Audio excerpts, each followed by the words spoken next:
asalaamaaleykum mbokk internet yi ñu ngi leen di nuyu di leen ziar di amaat mbégte lool di daje ak yéen si suñu nouvel épisode wu jaar-jaaru jàmbaar yi tey nag ñu am invité bu spécial muy wuyoo si turu le docteur Laurent Syna di consultant en système de management qualité mais aussi directeur de LNR BTP. koo xamante ne du ku ñuy présenté ci Sénégal ak ci bitim réew donc sans plus tarder ñu bàyyi ko mu présenté wu docteur Syna ñu ngi maa ngi lay fay Montero en tout cas maa ngi lay nuyu di nuyu surtout borom kër gi di mon ami monsieur Cissé koo xam ne tamit aussi jàmbaar la parce que quand même aussi émission bi jaar-jaar jàmbaar la tudd mais moom tamit moo gën a nekk jàmbaar man mi sax xaw ma ndax peut-être jàmbaar la wala déet mais au moins naa waxtaan ak yéen tamit aussi sama jaar-jaar ju ndaw. maa ngi tudd docteur Laurent Syna di ndaw Sénégal juddoo Sénégal exactement maa ngi juddoo ci benn dëkk ci en Casamance en Basse Casamance dëkk boobu mu ngi tudd Ñoomun Ñoomun dafa bokk ci les îles de la Basse Casamance maanaam booy dugg Casamance ci fleuve bi noonu am na de gauche à droite ay îles yooyu mooy les îles de la Basse Casamance daa mel ni fii nii île du Sine Saloum léegi île de la Basse Casamance am na ci benn île bu tudd Ñoomun ci rive gauche du fleuve Casamance léegi foofu laa juddoo commencé fa école dugg d'abord école publique de Ñoomun CI CP après am na fa école privée catholique donc samay parents génne ma foofu dugal ma école privée catholique ma defee fa C1 C2 après samay parents jëlee ma foofu yóbbu ma ci beneen dëkk bu tudd Carabane je pense Carabane ñu bëri xam nañ ko parce que foofu la bateau bi di def escale balaa muy àgg Ziguinchor donc Carabane laa màggee parce que foofu laa laa terminé sama cycle primaire foofu laa defee CM1 CM2 ci école publique de Carabane amee fa COP amee fa entrée en sixième Carabane dafa bokk ci département Oussouye loolu moo tax après entrée en sixième bi ma ko admis ñu affecté ma CS Aline Sitoé Diatta de Oussouye ñun ñooy promotion bu njëkk ci CS boobu donc le CS Aline Sitoé a commencé avec nous en 76 alors donc bu ñu ko ubbee donc ma defee Oussouye sixième cinquième quatrième ba aussi troisième foofu laa passé BFM foofu laa amee BFM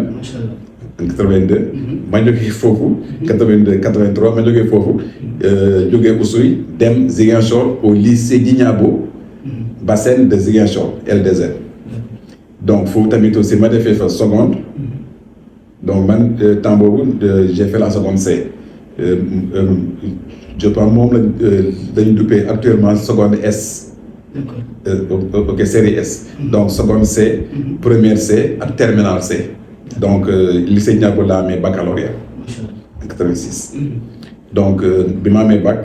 après lañ ma jëlee donc laa demee Dakar dugg université à la fac de sciences pour ut fa quand même aussi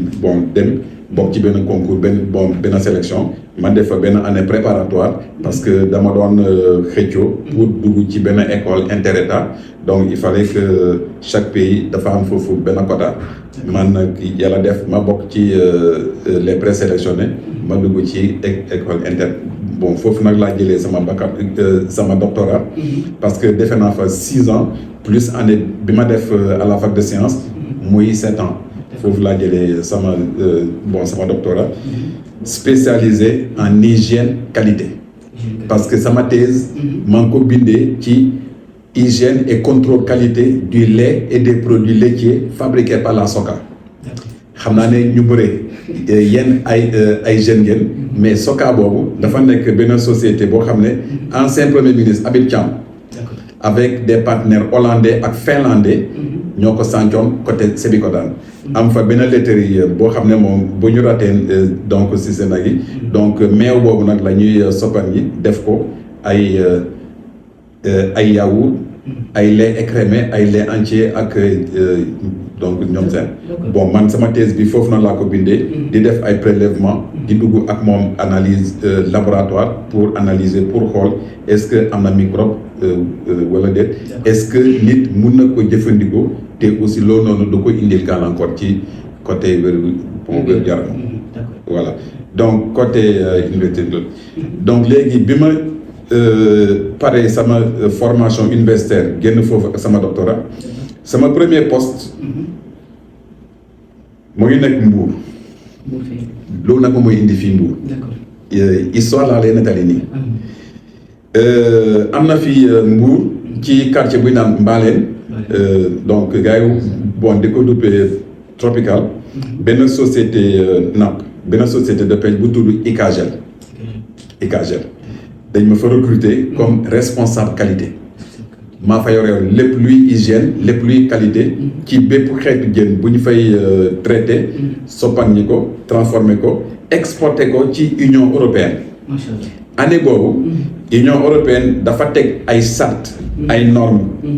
bépp entreprise boo xam ne moom bëgg nga yóbbu ci seen dëkk ay xeetu ñam boobu dafa war a méngoo dafa war a ànd ak hygiène dafa war a méngoo ci yeneen melokaan léegi il faut nga teg benn système qualité boo xam ne moom loolu moo lay permettre nga contrôler loolu moo tax dama teg benn laboratoire gars yi bu ñu liggéey damay def prélèvement dugg ak moom laboratoire contrôler xool ndax amul doom jàngoro wala déet et puis teg benn système qualité boo xamante ne donc bépp produit boo xam ne moom bi ICAGEL daf ko war a exporter yóbbu ko peut-être bitim réew donc aussi man may xool yëpp ba aussi yëpp génn ma xool ndax lii baax na bon wala baaxul bala may signé bala gars yi di ko yóbbu aéroport pour mu jël avion beneen xeet gi les produits congelés dañ koy dugal ci ay conteneurs mu jaaree port donc loolu yëpp maa koy contrôler tant que def ma sama signature ne que lii baax na benn produit du fi jógee dem donc muy nekk benn liggéey bu stressant boo xam ne parce que responsabilité la imaginez par exemple nga signé ne que conteneur bi bu amee 25 tonnes de produits finis nga ne baax na mu dem ba aussi Europe xam nga nag bu àggee Europe système contrôle yi foofu nag dañ koy bloqué au port ñoom tamit aussi ñu yónni seen contrôleur ñu ñëw def prélèvement ay carton dugg ak moom ci seen laboratoire def tamit aussi analyse yi pour xool ndax produit boobu am na doomu jàngoro wala déet donc léegi il faut que xeet contrôle yooyu nag jeex ba aussi yëpp wane ne que lépp baax na après ñu doogee ubbil produit bi doogee génn ci bon doogee dugg ci biir dëkk bi pour gars yi mun ko distribuer. Alors donc noonu laa def donc nekk naa fi ICAGEL donc su ma nee ICAGEL xëy na peut-être waa Mbour ñu bëri xam nañ ko parce que dafa nekkoon société bu mag boo xam ne moom daa doon générer fii ay emploi en pagaille parce que je me rappelle très bien am na temps boo xam ne en termes d'emploi on était à 1000 personnes à 1000 employés 150 permanents ak 850 journaliers donc vraiment waa Mbour yu bëri xam nañu usine boobu bu ñu duppee ICAGEL donc loolu moo tax ma ñëw fii liggéey naa fa fukki at su ma juumul fukki at ak ñaar 12 ans laa fa def système qualité bi nekk foofu yëpp maa ko fa teg gars yi doon liggéey foofu yëpp maa leen formé maa leen doon jël par groupe dina yóbbu fii benn salle bi nekk fii nii à la mairie ak sa benn xarit bu tudd Babou Bayati bi doon liggéey service des pêches ñun ñaar ñoo doon formé liggéeykat yi yëpp ci côté hygiène les bonnes pratiques d'hygiène les bonnes pratiques de fabrication di leen expliquer yëpp di leen former lépp ils sont tous passés par mes mains système boobu nag bu ñu teg noonu dem na ba benn année donc si amoon nañu benn raaya international bu ñu duppee certification à la norme ISO 9001 des normes internationales ICAGEL ni bi bokk na ci société de pêche bi njëkk am genre raaya boobu noonu ci à l'international ci côté hygiène qualité loolu moo tax usine bi am na temps bon comment ça usine bi am na temps boo xam ne moom liggéeyam doxoon na trop parce que client bon dañ doon ñëw ba ci ay clients japonais voilà donc léegi ma nekk fii nee naa la nekk naa fii pendant fukki at ak ñaar foofu nag la ma benn société espagnole donc si débauché dañ ma débauché fii jëlee ma fii yóbbu ma benn société de pêche bi nekk Dakar espagnol boobu c'est un groupe reconnu mondialement bu ñu naan le groupe Eduardo Vieira donc jëndoon fii benn usine de pêche bu ñu duppee Amergère Casamance bi nekk Bel Air ñi xam Bel Air xam nañ ko donc usine boobu mu ngi nekk à côté Monaco plage ok voilà donc foofu tamit aussi am naa fa ñeenti at en tant que responsable qualité responsable laboratoire voilà donc léegi mais bi may liggéey at yooyu yëpp ci biir jën bi dama doon def ay formation parallèle su ma liggéeyee ba wàcc ma dem jàngiwaat voilà bonne question Montero gis nga c'est vrai que xam nga sànq nee naa la amoon naa déjà sama doctorat mais même aussi loolu noonu bi ma doon wàcc ma ne leen maa ngi jàngiwaat gars yi day doon posé question man bon ñu ne ma mais yow léegi non parce que en fait gis nga loolu genre erreur boobu nag la gars yi di aussi def du caagee ne jàng naa ba aussi àgg fenn fii léegi fu mu ne nii moom jeex na léegi man xam naa lépp non non loolu amul parce que nag adduna day dox technologie day dox il faut de temps en temps nga delluwaat encore ci banc yi nga jàngaat pour une mise à niveau parce que adduna buy dox da nga war a dox tamit aussi ànd ak moom des formations de renforcement de compétences pour aussi des mises à niveau c'est très important parce que yow li nga jàngoon ak li am léegi xëy na peut-être bokkul technologie dafa évoluer donc yow léegi boo toogee sa benn ru nga naan que man am naa li léegi adduna nag moo lay bàyyi da ngay tardé adduna moo lay raw ok voilà donc loolu moo tax en parallèle dama doon def ay formation donc amoon naa déjà sama qualification côté qualité mais dama def formation pour amatango beneen qualification côté santé sécurité au travail ak côté environnement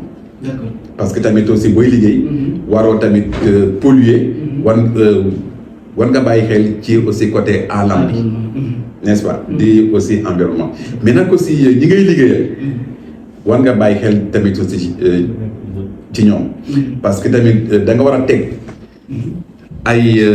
mbir yoo xam ne moom day tax ba aussi ñoom duñu feebar duñu am accident de travail loolu mooy santé sécurité au travail imaginez par exemple ngay liggéeyloo nit nga koy liggéeyloo ci ay conditions yoo xam ne moom dafay jëlee feebar wala léeg-léeg moom dafay amee accident de travail loolu noonu c'est pas responsable boo bëggee nekk entrepreneur bu responsable non seulement li ngay liggéey dafa ànd ak qualité mais aussi di ngay liggéeyal war nga bàyyi xel ci seen côté santé ci côté seen côté sécurité booy liggéeyloo nit te aussi mu fay jëlee toujours ay feebar booy aussi liggéeyloo nit mu fay amee toujours accident est-ce que loolu noonu kii la c'est pas responsable ça voilà et puis aussi liggéey par exemple war nga bàyyi xel nekk war ma polluer alam bi war ma polluer environnement bi ok da nga ci war a bàyyi xel loolu moo tax léegi dafa am benn cycle de programme boo xam ne loolu mooy QHSE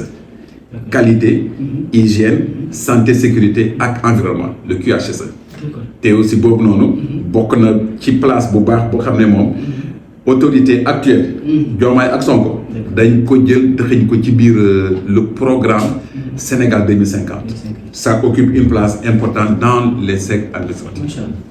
C'est très important. C'est très important léegi nag bi ma jógee foofu noonu donc ICAGEL après Amergère après comme nee naa la entre temps dama doon jàng bi aussi am jara yooyu nag ci biir jàng boobu nag yóbbu na ma ba Espagne dem naa beneen spécialisation benn université bi nekk Espagne ci dëkk bu ñu naan Vigo université Santiago de Compostela bi nekk Vigo mu ngi au nord de l'Espagne donc aussi dañu lëkkaloo parce que Amergère boobu noonu nee naa la c'est un groupe espagnol ñoom dañu teg benn budget de formation foofu nag la profiter di def ay formation bi parce que foofu noonu c'est prévu un budget de formation bépp liggéeykat boo bëggee formation boo bëggee gars yi dañoo koy fayal donc man j'en ai profité donc ma dem bi aussi université jëlee fa samay kii samay diplôme tamit. donc lu ma mais léegi ma demee bi aussi xam ne que man instant yi nii. toll naa fenn foo xam ne dëgg vraiment. continuer fii dafay nekk genre routine chaque jour ngay def même chose te aussi avec tout bon léegi xam-xam boobu yëpp. su ma toogee benn place. du la jëriñ. non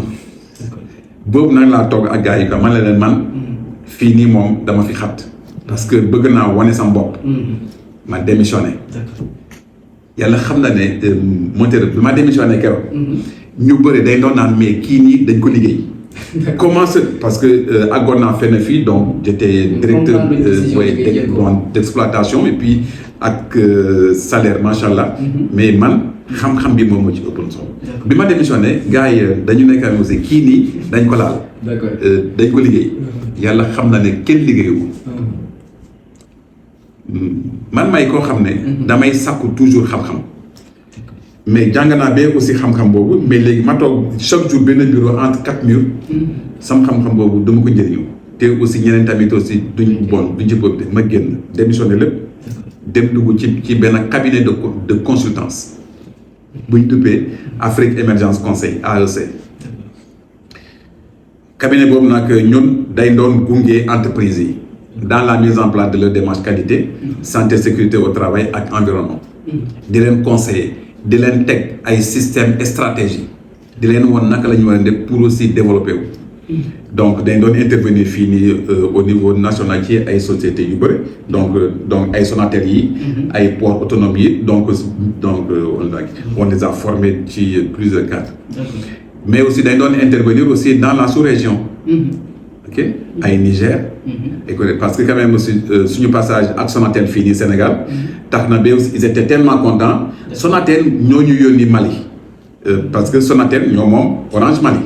Sonatel moo ko moom. donc ils étaient tellement contents donc ñoo ñu jël yónni ñu Mali. Sonatel ñoo ñu yónni Bissau parce que Orange Bissau. Sonatel moo ko moom. Sonatel ñoo ñu yónni Conakry parce que Orange Guinée Sénégal ñoo ko moom. léegi bi Orange Niger soxlaa tamit aussi genre formation yooyu. ñoom dañu woo Sonatel ne leen mais ñun dañ bëgg a def telle formation mais xamuñu ban cabinet moo ñu ko defal Sonatel ne leen ñun def nañ ko mais léegi il faut contacter tel cabinet. donc noonu nag la ñu waa Orange Niger cabinet parce que Orange Niger Sonatel moo ko mais par contre comme c'est le même groupe. ñoom Orange Niger dañu dépendre ci France Télécom. donc léegi ñoom donc dañu woote Sonatel pour que Sonatel jox leen suñu adresse. après gars yi contact loolu moo taxoon que pendant presque 3 ans dama doon voyager tout le temps. dem di aussi def fi formation yi au niveau de Orange Niger. voilà mais dem nañu ba aussi di intervenir en zone centrale Afrique centrale. donc on connaît bien le Congo Brazza. ay Brazza ay Pointe-Noire yooyu yëpp donc xam nañ ko. alors léegi ci cabinet boobu. nekk naa fa pendant 5 ans.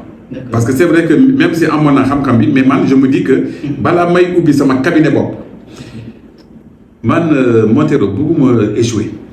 échec rek laa bañ.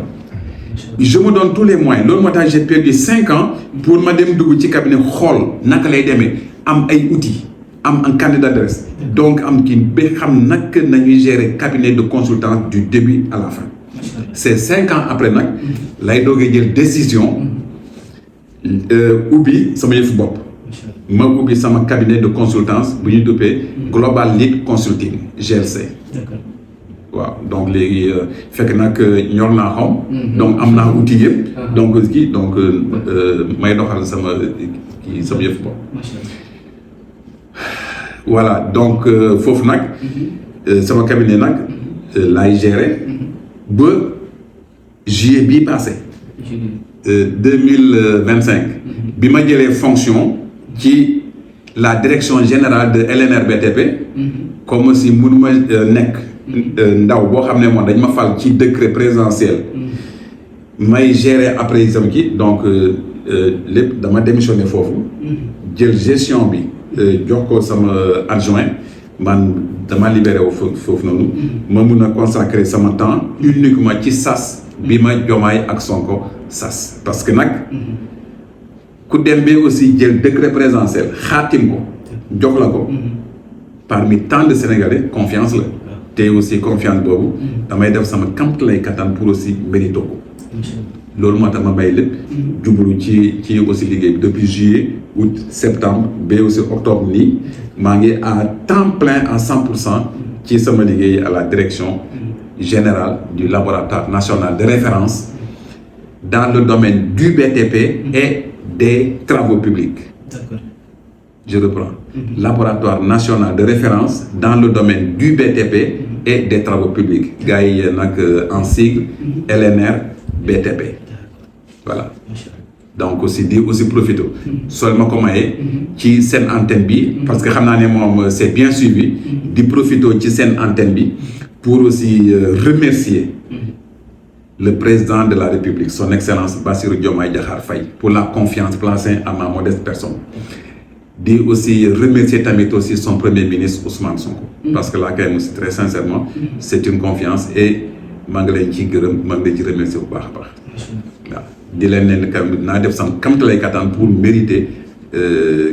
seen confiance boobu incha allah. di aussi sàkku ñaan tamit aussi yéen ñëpp ngeen ñaanal ma pour ma mën a matal kii ba yéene boobu. D'accord. Macha allah docteur parcours bi moom c'est excellent lii moom c'est à magnifier quoi parce que parcours bu exceptionnel la macha allah internautes yi tamit ñu leen di fàttali su ngeen amee temps ngeen di liker di abonné soobee yàlla gis nañu récemment nga wax ni en juillet. nommé nañ la ci direction LNR BTP te aussi gis nañ la récemment ak Déthié Fall le ministre Déthié Fall nga ànd ak moom di def étude de terrain et tout mais aussi sénégalais dañuy laaj ba xam direction bii nga jiital bii di LNR BTP lan mooy njëriñam en fait ci askan wi ak lan mooy rôlam te en plus lan mooy njeexitalam fii ak vision 2050 président Diomaye. voilà Montero en tout cas question boobu daal naa ci sawar tontu xamal tax dina ma permettre parce que gis nga question boobu lan mooy LNR. man mi samay xarit samay mbokk dañ may poser question. parce que surtout keroog bu ñu déggee sama nomination bi. mais dañ naan mais LNR BTP moom donc alors may fàttali ne LNR BTP yàgg na fii Sénégal. malheureusement ñi fa nekkoon comme déjà dañoo communiquer pour xamal sénégalais yi exactement lan mooy njëriñ mais dafa nekk jumtuwaay bu am solo ci côté sécurité ci côté tabax. D'accord. Pour vous dire que LNR BTP gis nga mu ngi fii depuis temps colonisation. Ah bon? Notez bu baax de li ma la wax nii mu ngi fii depuis temps colonisation en 1949. lay Lafit ba bi teg benn jumtuwaay bu mu duppee LBTP laboratoire des BTP mooy lan bépp tabax bi ñu fi war a def fii ni Sénégal pour que LBTP boobu mooy ñëw saytu pour que tabax bi aw yoon pour que tabax bi mën a am sécurité boo xoolee les bâtiments des colons ñoo gën a ànd ak sécurité que aussi suñu bâtiment yi léegi LBTP boobu naa moo ko doon contrôle moo ko doon teg lépp ci aussi yoon depuis 1949. D'accord. bi Sénégal nag moomee boppam ñu dem ba exactement en 1975 ok lañ ko jébbal état du Sénégal Léopold Sédar Senghor ancien président. Donc mu ngi xaatim benn bataaxal yónnee ko assemblée pour que gars yi voté benn loi pour que LBTP gars yi nag duppee ko SEREC li may wax ni ñii yëngatu ci côté bâtiment bu ñu déggee SEREC dañu xam ne donc SEREC nag moo fi nekkoon comme société boo xam ne moom c'était censé contrôler bépp tabax bi état di tabax ci biir muy bâtiment muy yoon muy pont muy lépp que ça soit aéroportière wala bépp tabax donc SEREC moo ko doon saytu pour teg ko ci yoon parce que tabax dafa nekk benn mbir boo xam ne moom dañ koy faral di aussi négliger. dinaa ci ñëwaat. mais dafa am ay sart dafa am yoon. boo ci wàccee rek problème am. donc foofu noonu na fi ñëwaat. léegi en 1975. donc léegi SEREC boobu dañ ko def ci xeetu entreprise xam nga société dafa am ay xeet. bon dafa am GIE. dafa am SARL dafa am société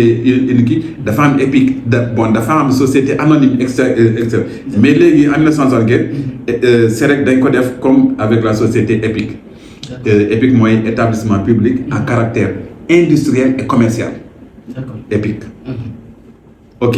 léegi dem ba en 1999 État du Sénégal jëlee SEREC ci forme EPIC. dugal ko ci forme société anonyme SA. ok mais toujours avec le même rôle. Montero yow gis nga ne que secteur des BTP dafa bëri ay jafe-jafe benn léeg-léeg moo nga dégg ne que immeuble sangam dafa daanu ba même aussi ay bakkan di ci rot. est-ce que loolu noonu état responsable mën na ci toog noonu te aussi du jéem dara parce que ku jóg nekk man entrepreneur la man gi di tabaxee du n'importe comment ba même aussi du ñu respecter benn norme du ñu respecter benn charte ba ay bakkan di ci rot. deuxièmement da ngay gis état pour tabax benn tali day dépenser ay milliards tabax boobu bu dee aussi jaaroon na yoon dafa respecté woon ay normes dafa nekkoon ay tali yoo xam ne moom gën nga tuuti 25 ans tali boobu war na ko am ñaar fukki at ak juróom tali boobu war na ko mën a durer mais lu ñu seetlu mooy lan da ngay gis benn tali boo xam ne moom dañ koy tabax léegi boo fi ñëwaatee encore 5 ans gis ne que yëpp ay pax la yàqu na lépp c'est parce que tabax bi moo jaar ci yoon. est-ce que loolu noonu état bu responsable mën na ci par exemple continuer non loolu moo tax ba aussi à un moment état du Sénégal ne stop dafa doy nag ñu jël kii boobu parce que temps boobu c'est vrai que les moyens buñ joxoon SEREC taxuloon bëri ak aussi mission yi tamit aussi daf ko tënkoon ci yenn yi état nag jël benn loi bu ñu duppee la loi 2023-12 de juin 2023 pour non seulement gën a yaatal mission SEREC boobu mais aussi gën ko dooleel léegi nag ñu soppi tur bi au lieu que ça soit SEREC léegi boobu nag lañu kii donc aussi tuddee ko laboratoire national de référence et ñu jëlee ko ci forme SA ci dugal ko ci forme AAI autorité administrative indépendante donc aussi gën a kii pour mu jouer rôle de régulateur dans le secteur des BTP. gis nga rôle bi ARTP di jouer dans les télécommunications. xam nga ARTP mooy surveiller di aussi contrôler di même aussi teg ay sanctions opérateur téléphonique yi parce que kii ñun tamit aussi loolu nag dañ def comme aussi kii depuis 2023. donc ak ay rôle ak ay mission yu leer nañ léegi loi boobu ñu toftal ci benn décret boo xam ne boobu nag moo expliquer organisation ak fonctionnement LNRBTP. donc il y a la loi 2023-12 et il y a le décret 2023-1780 pour organisation ak kii ci biir décret boobu la ñuy expliquer clairement pour mën a ñëw ci sa tontu exactement ci sa question bi pour mën ci tontu lan mooy rôle ak mission LNRBTP. encore une fois ma ngi leen di aussi remercier parce que jox ngeen ma encore benn tribune pour aussi ma mën a leeral loolu yëpp. bu ñu koy tënk. mën nañu ko tënk ci juróom benn mission. ok première mission bi mooy la mission d'agrément. agrément mooy lan gis nga booy tabax yoon dafa ne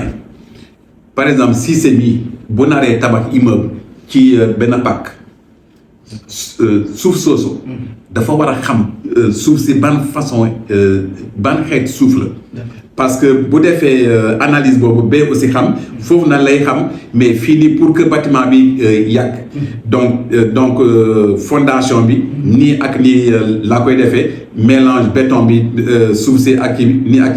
donc ce sont des calculs ça s'appelle des études géotechniques dafa am ay laboratoire yoo xam ne moom ñoom seen xam-xam ci côté boobu la matière léegi les laboratoires yi war a def genre études yooyu pour génnee genre résultats yi il faut nga am compétence bi en termes de ton personnel mais il faut nga am tamit aussi jumtukaay bi en termes d'équipement ñun en tant que LNR ñoo leen di aussi contrôler saytu est-ce que laboratoire bi ak bi am na jumtukaay qu'il faut am nañu compétence en termes de par exemple ressources humaines compétence pour aussi kii dafa am benn référentiel bu ñu mooñ donc si bu ñu tënk pour si xool pour que laboratoire bi soit agréé il faut ci côté compétent ci côté personnel il faut mu am lii comme ingénieur tant d'années d'expérience responsable technicien supérieur donc mais aussi il faut mu am tamit aussi comme équipement lii ak lii parce que équipement boobu nag moo leen di permettre ñu mën a def kii bi pour mën a am waaw loolu mooy agrément léegi instant ni à l'heure actuelle ci Sénégal yëpp dañu évaluer te on a agréé 17 laboratoires actuellement agréés au Sénégal 17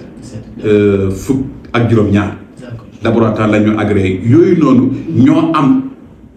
autorisation pour mën a gagner marché pour mën a dem def étude géotechnique ci mim réew 17 loolu mooy agrément deuxième mission mooy homologation mais ku ne tabax ne ciment ne fer ne béton et cetera ne carreau ne câble électrique et cetera gis nga matériaux de construction yooyu mais dafa am ay yeneen caractéristiques yi tax nit mun ko utiliser ci biir bâtiment bi ànd ak qualité ah oui donc léegi matériaux yooyu ñun dañ koy contrôler xool est-ce que matériel comme par exemple boo jëlee par exemple fer bi mais xam nga léeg-léeg moom bu ñu lay jaay dañu naan fer de 8 fer de 10 fer de 12 fer de kii par rapport au diamètre boobu diamètre bu nekk dafa am ay paramètres ak ay caractéristiques yoo xam ne moom da ko non seulement longueur bi dafa war a mat n'est-ce pas poids bi dafa war a mat mais boo nee seetloo ci aussi fer yi dafa am ay genre écrou donc yu te aussi dafa xaw a dëng léegi donc loolu noonu ce sont des paramètres géométriques jël nga écrou bi nu muy dëng noonu dafa am benn angle boobu nag dañ koy mesurer parce que loolu yëpp technique la pour que aussi bu duggee ci biir tabax bi donc aussi tabax bi gën dëgg bu dee aussi ëpp na mais wala motul baaxul mais aussi écrou yooyu tamit aussi dafa am benn hauteur warul dépasser benn hauteur bi donc loolu yëpp da koy contrôler gis nga fer bi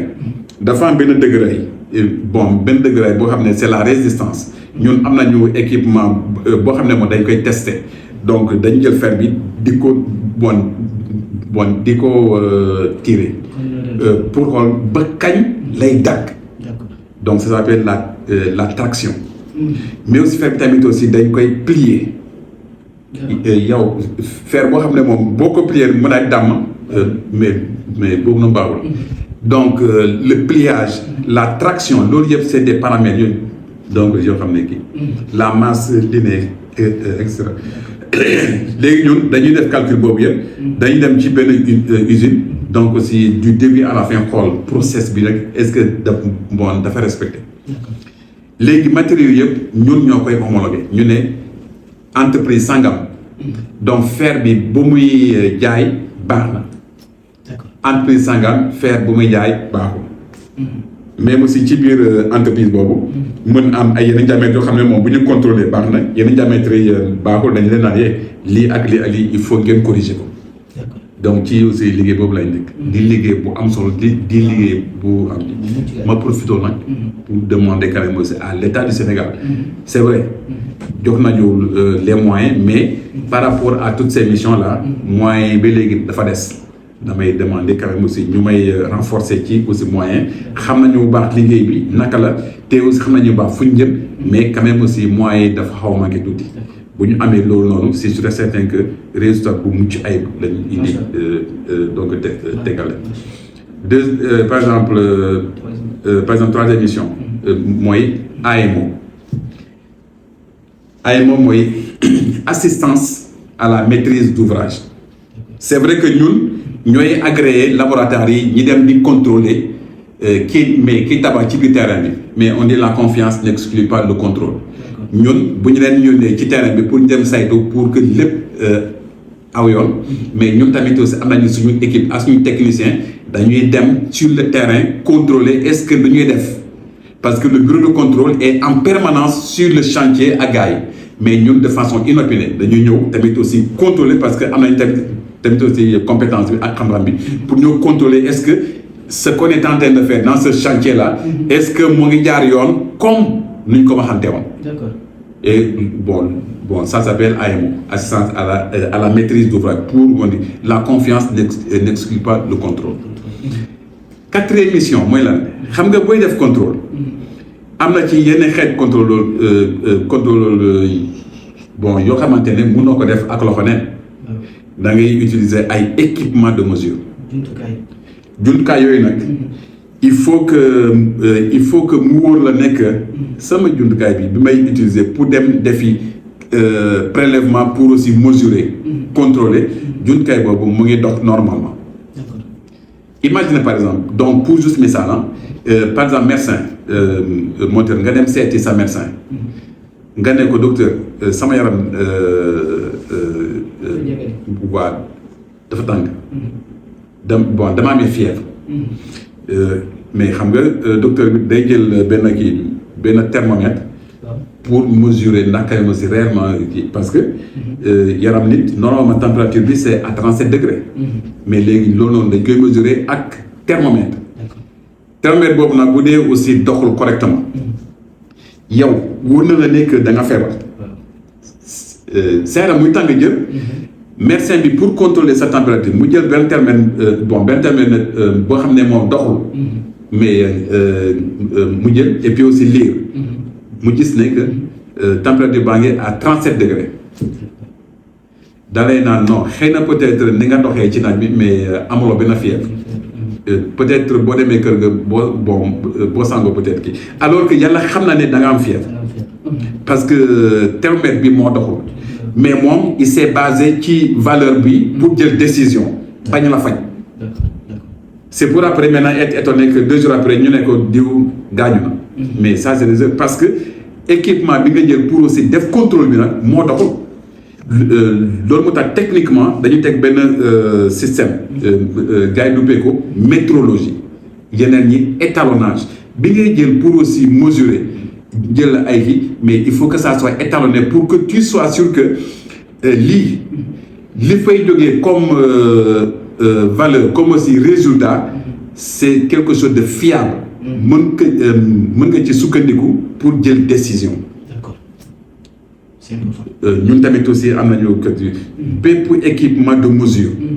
Donc ñoon ñoo koy saytu ndax kay lu ñu utiliser ci biir chantier bi pour aussi mesurer ndax li baax na ndax li baax na est-ce que loolu noonu mu ngi dox correctement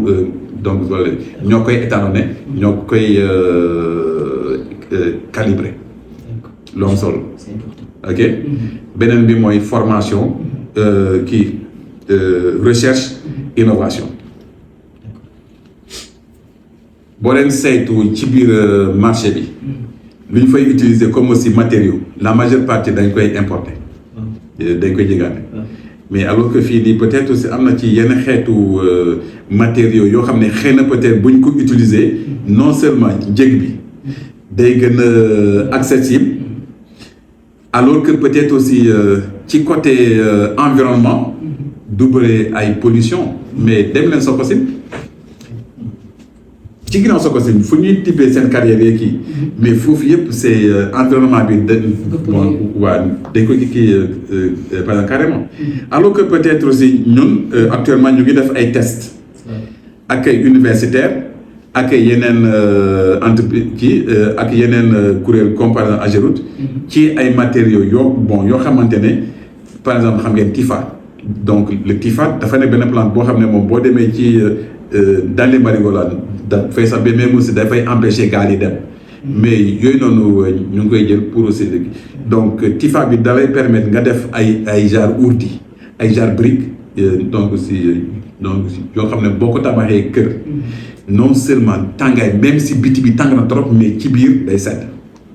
te aussi dafa dëgër këj te aussi xoolal dafa nekk déchet ci côté njëg jarul dara donc ku nekk war ma ci mun a am kër ñëpp am ñu njëg pour aussi jënd ciment jënd fer jënd alors que loolu noonu boo kii ça facilite donc te aussi lépp loo xam ne moom dañ koy ñu ngi def tamit aussi yeneen test pour xool ndax les déchets plastiques là dañ koy boole ak goudron bi bu ñuy tabaxee ay tali ñu ngi ci ay tests yu avancé donc léegi goudron bi que ça soit à 100% par exemple goudron ça coûte tellement cher mais léegi déchets yi donc bu ñu ko jëlee pour aussi dugal ko ci dañuy wàññi njëg bi de 35%. et cetera oui. et cetera. même aussi la terre cuite par exemple boo demee Casamance ñun par exemple bu ñuy tabax donc aussi ban bi la ñuy jël di ko kii mais léegi am na technique boo xam ne moom ak ban boobu dañ ciy defaale ay briques donc ci biir day am ay pax donc pour aussi et puis aussi dañ koy compacter bi aussi affaire dëgër këj mais léegi par exemple boo ko tabaxee mur bi day nekk isolant. D'accord. te aussi ban bi ñu ngi ko trouvé fii nii par exemple sur place du jar dara donc léegi loolu tamit aussi état bi daf ñu ko sas nekk yéen en tant que institut il faut ngeen lëkkaloo ak ay chercheurs ngeen xool naka lañ mënee valoriser suñu matériaux au niveau local parce que au lieu nga dem uti feneen mais alors que yaa ngi toog ci à côté benn possibilité boo xam ne moom mën na dimbali askan bi donc aussi. loolu moom c'est très important parce que état bi suñu jàppalee ci études yooyu moom askan wi dinañ ci gis seen bopp. parce que dinañ mën a tabax ci ay ci njëg yu yomb. voilà vu que dañuy exporter matériaux yoo xamante ne ça coûte beaucoup plus cher que looy recycler sa biir dëkk. effectivement léegi même aussi ci côté importation boobu. donc aussi ci côté par exemple deuxième mission bi mën naa ne dañuy homologuer les matériaux de construction. parce que par exemple fer bi. donc am na ay usines fii nii yi fabriquer fer. mais am na ay importateurs ñoo xam ne moom dañuy importer fer bi. léegi on est en partenariat avec la douane sénégalaise. donc bépp importateur buy indi ay tonnes de fer. bu accès au niveau du cordon douanier dañ koy bloquer foofu. LNR ñëw def prélèvement dem laboratoire analyser génne suñu certificat de conformité pour wane les résultats est-ce que fer boobu baax na wala déet. donc léegi suñu certificat la ñu dugal ci système Orbis Gaïndé avec la douane pour permettre kooku noonu mën a génne matériel tant que suñu certificat de conformité agsiwul donc fer bi duñ ko dugal Sénégal. D'accord. Docteur Sylla gis nañ nga nekk ci politique instant bi te sa profil ku xool ni nga développé sa parcours académique comme professionnel surtout professionnel bi sax mun nañ ni technocrate nga docteur ba mu la dugal ci politique. c'est vrai que non yow nag Montero nag ku mun a seetlu la exactement man awma woon les prédispositions pour dugg ci aussi politique la première que toog naa ay années politique musuma intéressé mais quand même aussi sénégalais la damay observer damay xool te man maay koo xam ne bëgguma injustice dem nañu ba un certain temps ñu xool ne que injustice bi nag commencé wu na dugg ci Sénégal trop surtout ci temps Macky Sall vraiment man injustice rek laa bañ alors dem na ba un certain temps Macky Sall bu la xoolee xam ne que kii nii candidat la boo xam ne moom mën na ma sonal mu utal mu aussi collé la motif def na ko ci Karim Wade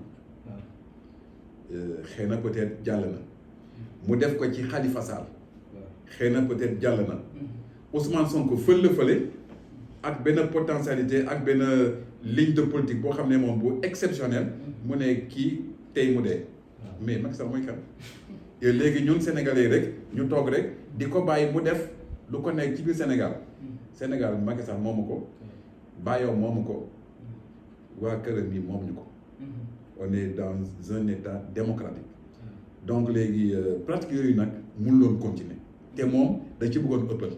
te aussi je pèse bien mes mots da ci bëggoon ëppal léegi bi kaawu Sonko bi commencé affaire bi commencé exagéré foofu nag laa ne bon écoute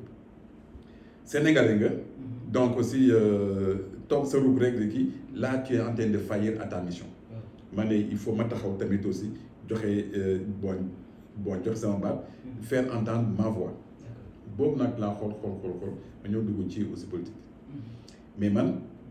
sama engagement moom c'est un engagement à 100% su ma duggee damay dugg su ma duggul tamit aussi boobu nag laa ne non awma droit en tant que intellectuel awma droit toog di aussi c'est-à-dire parce que man xëy na peut-être amoon naa li ma am ba pare j'ai pas de souci je pouvais vivre mais quand même su ma defee loolu je serais égoïste ma xalaat avenir samay doom ak samay sët ma ne su ma deful dara je serai un lâche devant mes enfants je serai un lâche devant mes frères parce que Sénégal nu mu jëmee nii baaxul avec beaucoup de constats en plus Montero am na benn fait bi ñëw dooleeku ci fekk nag man jël naa décision dugg ci aussi politique benn fait ñëw aussi dooleeku ci mooy Macky Sall dafa rey samay cousin Didier Badji ak Fulbert Sambou ce sont mes cousins su ma la nee cousin du càggee ne kii ce sont mes cousins direct expliqué naa la fan la juddoo village de Ñoomun on est du même village man ak Didier on est de la même génération Fulbert yaayam ak sama yaay ñoo bokk la famille Diémé du càggee ne kii ce sont des frères des cousins directs en moi Didier on a tout fait est-ce que xam nga ne Didier moomu mu ngi dëkk Saly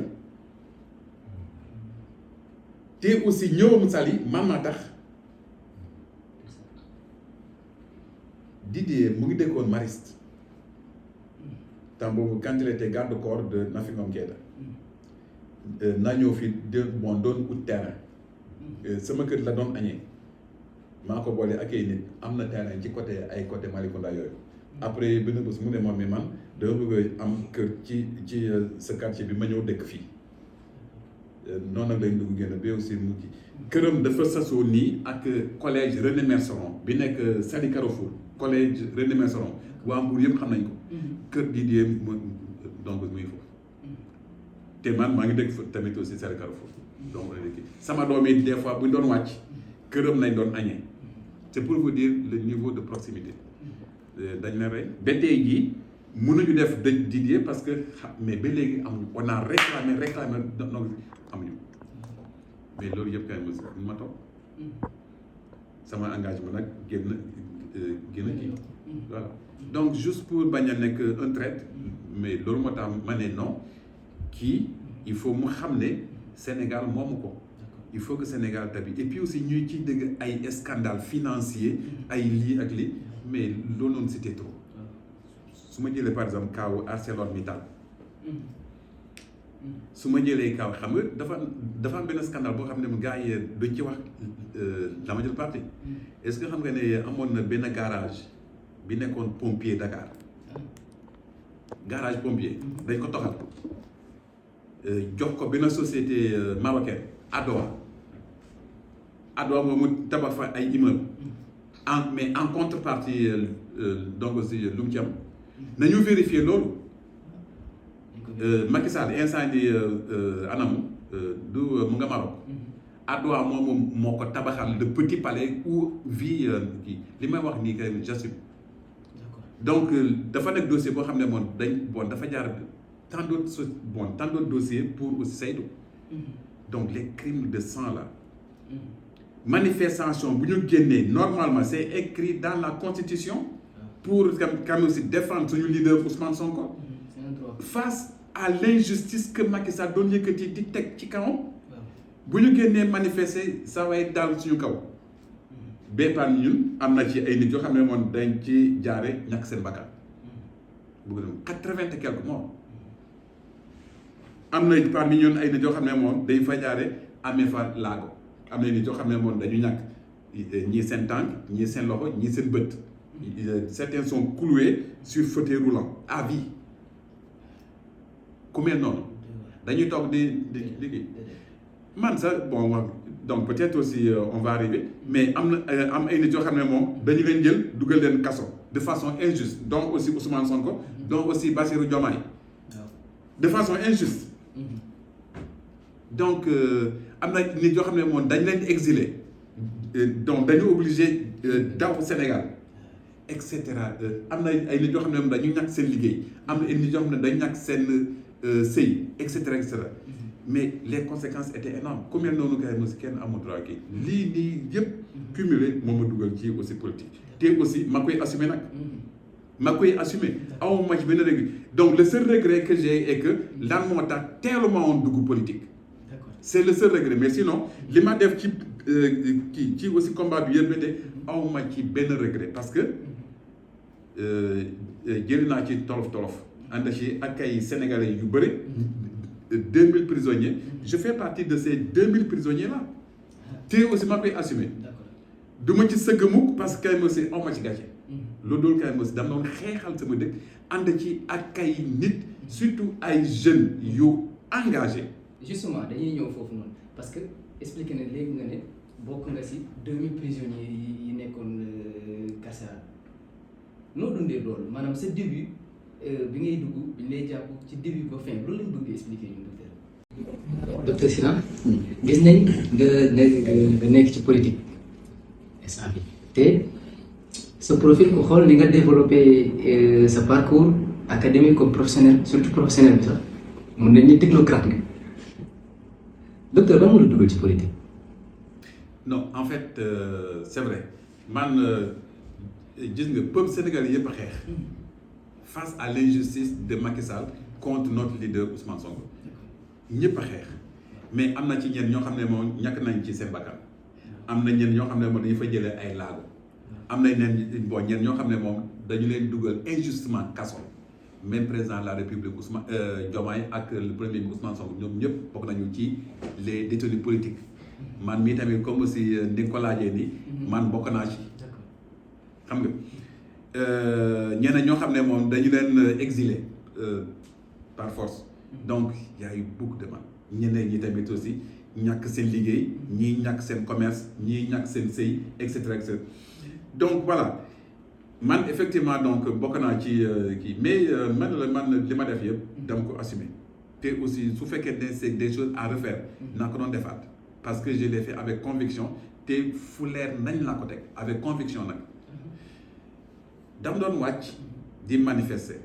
constitution du Sénégal moo may sénégalais le citoyen sénégalais le droit de manifester face à une injustice te aussi ñëpp xamee ne que injustice lañ doon teg ci suñu kaw leader di Ousmane Sonko il a subi n'importe quelle façon d'injustice radié ko foo xam ne moom teguñu ko ci lenn aucune base légale di ko barricade di toj ay otoom di ko gazé di lu ne defal mais loolu noonu kay ñun duñ ko sax ba même di dem di complot pour aussi xañ ko mu nekk suñu candidat alors que on a travaillé pour sa candidature depuis des années donc loolu yëpp bokk na ci oui keroog bi ko le doyen Maham Diallo di aussi entendre pour aussi inculper ñun on a toujours manifesté man mii dama doon wàcc avec mon âge dama doon wàcc ak ay jeunes ñu engagés je profite de la tribune pour rendre hommage à ces jeunes là ay jeunes yu jàmbaare taxaw tem département de Mbour nekkuñu en reste fii Dakar doon yëngalee Ziguinchor doon yëngalee Bignona ak fépp mais Mbour n'était pas en reste à cause de ces jeunes-là que je rends hommage. ma xool loolu ma doon wàcc takk sama dàll ma doon wàcc ak ñoom ci terrain bi man kenn arrêté wu ma sama bureau kenn arrêté wu ma sama kër ci terrain bi ci terrain xare bi lañ ma arrêté ak ay jeunes ñoom Ismaïla Diop Faye ñoom Serigne Modou ñoom kii ñu war on était un groupe de 8 donc 8 ak man muy 9 mais avant cela amoon nañ yeneen donc ak ñeneen am ñu mel ne kii jour boobu laa la ne jour boobu la ñu déposé un mandat de dépôt à la prison de Sébikotane Ousmane Sonko léegi bu ñu dugalee violon fii nii à la gendarmerie de Saly avec le commandant Insa Seck mais moom di ñu coller ay motifs yoo xam ne moom tegu ko fenn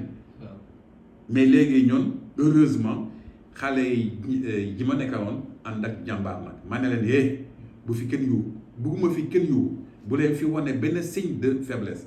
booy nag tenir ko nag mais bëgguñu donc si toroxal gars yi defal ñu garde à vue 8 jours loo xam ne mu amul fenn c'était notre groupe seulement la ñu teg loolu pour juste saper suñu moral waxloo ñu mais heureusement booy tamit aussi tenir ma ne leen bëgguma fi dëgg kenn yu jour boobu Insa Seck ñëw kontaan mais avec un sourire jusque là ne voilà ki tax kay aussi ngeen di xeex di aussi Ousmane Sonko mu ngi nii le juge Maham Diallo yóbbu na ko prison yéen ci biir kaso bi ngeen di dee ma ne ko fii àdduna la ku dul yàlla neen yàlla rek mooy donc moo xam la teew yàlla rek moo xam ëllëg mu dem un certain temps à peu près 1 heure de temps saa waay ñëwaat gën a kontaan nag sourire ba fii mu ne ñu voilà non seulement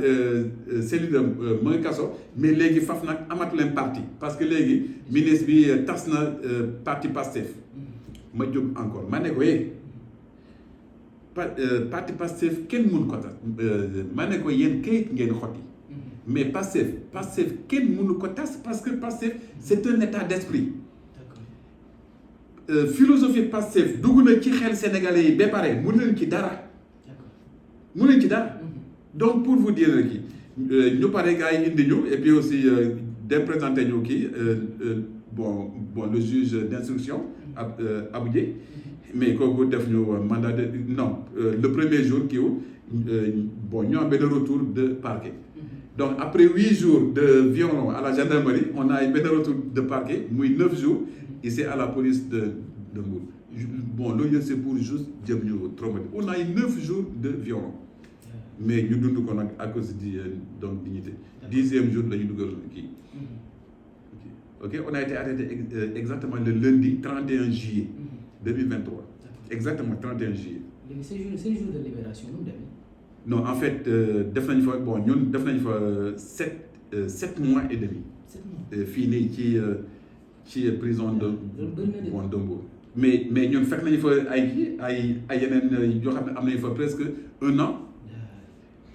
Comme par exemple les 4 gardes-corps de Ousmane Sonko ay ñoom Djiba ay ñoom Pape Diop ay ñoom comment Ndiaye ay ñoom Lamine ak kii ok donc les 4 gardes-corps qui ont été donc ici arrêtés ici en Mbour oui ñoo bokkoon fii par exemple prison mais ñoom ils ont fait presque 11 mois. mais ñu dund ko nag ak dignité léegi ñu kii parce que on savait que tôt ou tard yàlla am na tôt ou tard daañu kii donc aussi daañu génn loolu moo tax affaire bi jëngal ñu dañ doon nelaw bu baax di lekk bu baax di aussi sport tous les jours bés bu ne dañ doon sport foofu nag ma taxaw ci tuuti. parce que parti Pastef parti bu am organisation la su ma la nee musuñu lekk benn kuddu ñam prison bi doo gëm suñu ndekki dafa doon ñëw suñu añ da doon ñëw suñu reer da doon ñëw lépp ci aussi xaalis Pastef ils nous ont pris en charge totalement durant tout notre séjour ba même aussi ay yére temps seddaay bi dañu def collecte yére yónnee ñu ay pull-over ay blouson ay jean ay kii ba ci ay gants ba ci ay kawas yëpp tout on était complètement bien donc daanaka après on était très bien parti Pastef gàcce ngalaam léegi bi amnistie bi ñëwee donc ñoom on savait que on allait sortir parce que tamit bu dee aussi amnistie bi ñëwul bu ñu demoon élection ba aussi suñu candidat gagné ñun dañuy génn mais faf nag sawaay del xam naa peut-être waxtaan ak aussi njëgnaayam mu xam ne lu mu nekkee jaaduwul moom ci boppam moo taxaw jël benn loi d'amnistie xam ne que lii nii ay fen kese la léegi amnistie ñëw génnee ñu ñoom Sonko ñu ngi génn le jeudi 14 mars 2024 ñun ëllëg sa le vendredi 15 mars 2024 en pleine campagne électorale dañoo génn rek daal di enchaîner mais su ma amee benn surprise mooy bés génn bi nee naa la ñu ngi woon en pleine campagne suñu gars yi ñu ngi takkoon seen kii seen camion yi di def musique bi pour aussi dugg campagne bu ñu xamee ne que tey groupe Laurentine day génn ñëpp parabliqué ñëw xaar ñu ci bunt kii bi prison ba foofu fees del laa la wax nii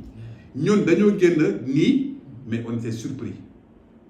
le monde qui était là gars yi ñëpp ñëw foofu foo tollu dëgg musique bi la la ne mais gars yi def ñu benn accueil boo xam ne moom li nga enduré woon yëpp ci souffrance sur le champ tu es fier de toi-même nga xam ne donc man sama combat kon gars yi ils ont bien compris on était accueillis comme des rois pour résumer on était accueillis comme des gars yi nag gunge ñu defal ñu benn convoi ju ku ci nekk ba sa biir kër man dama ak sama koñ fees del samay dëkkandoo di ma wëyal di ma mais c'était dama tax xool mais ma ne moom yàlla rek kay Karim loolu moo tax gis nga nit booy xeex fexeel ba nga nekk ci côté dëgg bi ñun on était convaincus que on était du côté de la vérité et c'est seule la vérité qui triomphe yàlla ànd ci gis nga keroog élection bi c'était au mois de mars le 24 mars mais xam nga ne 24 mars dawaloon am taw mais jour boobu tawloon Sénégal ci ngoon si dafa taw pour juste bénir élection bi pour vous dire que on était sur donc si le bon chemin ba même le peuple sénégalais l'a béni taw koor la mais ñëpp a génn si ngoon si dafa taw ci ay localités yu bëri ci aussi même yàlla sa da bon da ko bénir gis nga élection Diomaye ak élection Sonko ku ci jàngatul affaire loxo yàlla ça veut dire que yow mais doo mës a jàngat dara dëgg rek moo wóor. macha allah léegi bëggoon nañ xam tamit ci sa séjour carcéral sa famille nan la ko dundee ak yow nan nga dundee loolu émotionnellement soo xoolee sa famille. Effectivement ñun on s'est dit que damay profiter pour rendre hommage à ma femme. D'accord. sama jabar Sophie Faye. donc booy ñi ma nekkaloon foofu yëpp xam nañ ko. maa ngi koy rendre hommage bu baax a baax. rendre hommage samay doom parce que ce n'était pas évident les premiers jours ils ont craqué. ce n'était pas évident ce n'était pas évident du tout mais après au fur et à mesure dañu ressaisir dañu ressaisir chaque fois mu ngi yoon kii bi kamba mais benn bés ma ne ko léegi da ngay tëbal parce que ñëw bi chaque fois kii mu ne ma mukk mu ne ma même si ñaan ma ko yàlla même si yaa ngi fii autant d'années chaque vendredi damay ñëw parce que kay mun ma toog kër ga mais imagine yow nga fi teew si man ma ne dama sonn ki mu ne donc là vraiment c'est avec le soutien moral et puis tout mu téel ma sama njaboot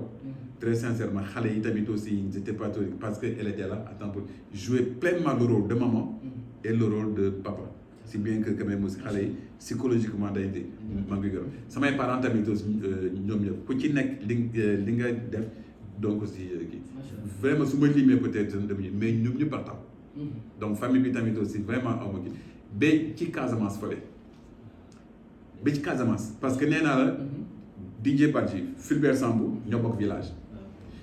bi waa dëkk ba dégg ne que docteur Sina dañ ko jàpp ñoom ñëpp jóg parce que ñoom dañ doon ragal Macky Sall def ma comme aussi nu mu defee kii perturbé wu complètement ñëpp jóg def lu ñuy def mobilisé wu nag tous les villages jóg ñëw kenn pour kii bon à cause de moi loolu moo tax tamit aussi bi ma génnee dama dellu ba ci ñoom remercier leen parce que aussi donc parce que ce n'était pas évident donc du tout maa doon ñaax xale yi ne leen bugguma ji fii gis kenn ku flanché mais Montero dama lay nettali benn passage rek ci biir prison ba j'ai failli craquer c'est normal déglu bu baax li ma lay wax j'ai failli craquer nee naa la Didier Badji moom ak jabaram on était très proches man maa tax ba aussi ñu ñëw déménager fii nii vu la proximité déggul ngeen benn vidéo jabaram était en formation de spécialisation à Paris bi affaire bi amee mënuloo donc ñibbisi elle a écrit pour am ay kii par rapport au décès de son mari ba sonn donc bind lépp mais ren ba aussi mu jël saakam dem ci consul de Sénégal à Paris donc teg fa ne tant que amul kii donc mu def benn vidéo boo leen dégloo vidéo boobu dem leen YouTube ngeen tapé donc vidéo boobu à la fin de cette vidéo la dame de Didier Badji a cité le nom de Fadilou Keita a cité mon nom en dernier lieu déglu leen ko mu ne docteur Sina un membre de la famille boo xam ne moom actuellement dañ ko jël dugal ko prison Mbour dem leen ci donc YouTube tapé leen la femme de Didier Badji donc à la fin fu mu tuddee Fadilou Keita parce que pourquoi Fadilou Keita parce que Didier Badji moo nekkoon garde corps yaayu Fadilou Keita di Nafi Ngom Keita pendant des années Fadilou a grandi sur le loolu moo tax Fadilou defoon poste boobu nekk j'espère que ils n'ont pas tué mon frère loolu nag moo ko waraloon 11 mois de prison léegi femme bi dafa misère deewu jëkkër gi di réclamer ba aussi jëlee fa feebar benn jour laa toog ci biir prison ci biir chambre bi toog nii dama def sport sangu ba pare toog sama kaw la ni maa ngi kii la ma ngi jàkkaarloo ak aussi télé bi ma gis benn image ñu affiché jabar Didier Badji décédé en France dafa misère jëkkër ji ba aussi décédé maa ngi ko yëgee nii comme ça maa ngi toog nii sama kaw la donc noonu laa yëgee ne décès jabar Didier Badji dafa misère jëkkër ji ba aussi moom tamit aussi gaañu foofu noonu France.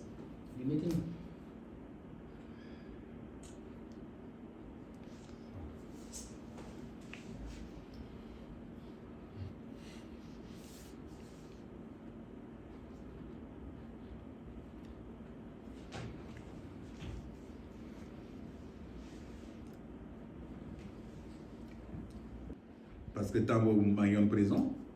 buñ koy indi day fekk peut-être ma génn wala kii donc je ne savais pas su ma xalaatee loolu ça m'a fait très mal alors maa woo sama grand frère di nekkoon fii commandant Dominique Sina ma ne ko defal tout da ngay coordonné ak ñoom Guy Marius Sagna dépouille bi bu ñëwee nga def tout nga dem représenté ma parce que c'était prévu que parce que famille bi dañoo ñëw ñaan ñu nekk bu dee aussi dépouille bi ñëw na même si c'est seen jabar la mais ngeen may ñu dem rob cosaan fii nii Fatick famille bi may leen loolu ma ne sama grand frère bi dimbali ma defal tout pour nga dem fekkee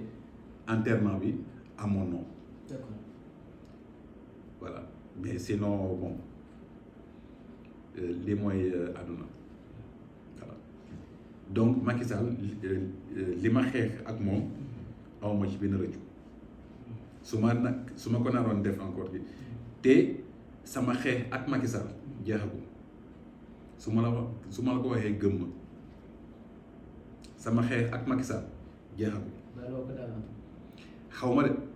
mais man ak Macky Sall suñu xeex des na te aussi su ma la waxee nii gëm ma j'ai pas encore fini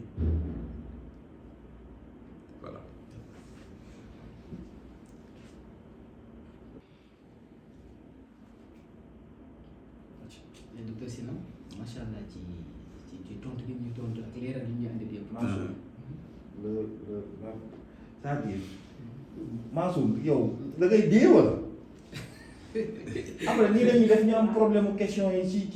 ci montage bi mais il faut passer cette étape là yow doo wax bu baax. ñu fonte waay. d'accord docteur Sylla ñu lay jaajëfal ci réponse yi moom leer na ak nu ñu mën a apporter comme xam-xam mais tamit si politique bi lan mooy doon sa perspective ci politique bi ak nan nga gisee politique bu Mbour à l'avenir. question bi am na solo sama perspective man maay koo xam ne vraiment sama wàllu bopp personnellement man damay demee toujours ci esprit groupe. D'accord. damay xeex guddi ak bëccëg pour la massification de Pastef parce que man gëm naa loolu ne Pastef mu ngi fii ay ati at. D'accord. 50 ans. dañ ko am mais nag aussi lu ñu may loolu. mooy liggéey à la base. te man may koo xam ne Montero man may koo xam ne moom kenn la ci kii bi. pourquoi dama dëkk département de Mbour. militaire fii engagé wu fii di département Diomaye Faye di président de la République. man li may wax gars yi fii nii toujours Cissé mii xam na ci dara buy nekkee rek ma ne leen ñun amatuñu droit wàcc en termes de résultat ci élection. kon dañu war a liggéey à la base pour maintenir loolu perspective bu am solo. deuxièmement tamit man nee naa la sànq ci sama biir présentation man maa ngi juddoo dans le département de Bignona di département le président Ousmane Sonko. damay contribuer toujours pour développer électorat Pastef dans le département de Bignona man fépp laa bokk. loolu moo tax su ma nekkul fii nii week-end bi la majeure partie des week-end maa ngi Ziguinchor maa ngi Casamance. di aussi wàcc ci aussi base yi. ok man laajuma dara pour sama bopp. damaa toog xëy na peut-être sama profil moo tax ba aussi Diomaye ràññee ma Sonko ràññee ma bi kii parce que ils avaient demandé ay CV. ma dugal sama CV comme ñëpp et puis toog continuer sama liggéey. toog benn bés rek donc man may koo xam ne am naa ñaar nomination à l'intervalle de 8 mois. parce que avant la nomination de DG. njëkkoon naa en première nomination de PCA. le 23 juin 2024. Macha Allah. donc léegi entre temps yaa ngi mais après finalement ñu woon nommement encore comme aussi DG. ok donc man donc laaj ma fu ñu ma teg man moom taalibe la moom man moom ndongo la man taalibe la man ndaw la man taalibe Pastef la fu ñu ma teg rek ma liggéey. waaw donc perspective pour aussi xëccoo wala kii c'est vrai actuellement dem nañu présidentielle Pastef gagné dem nañu législative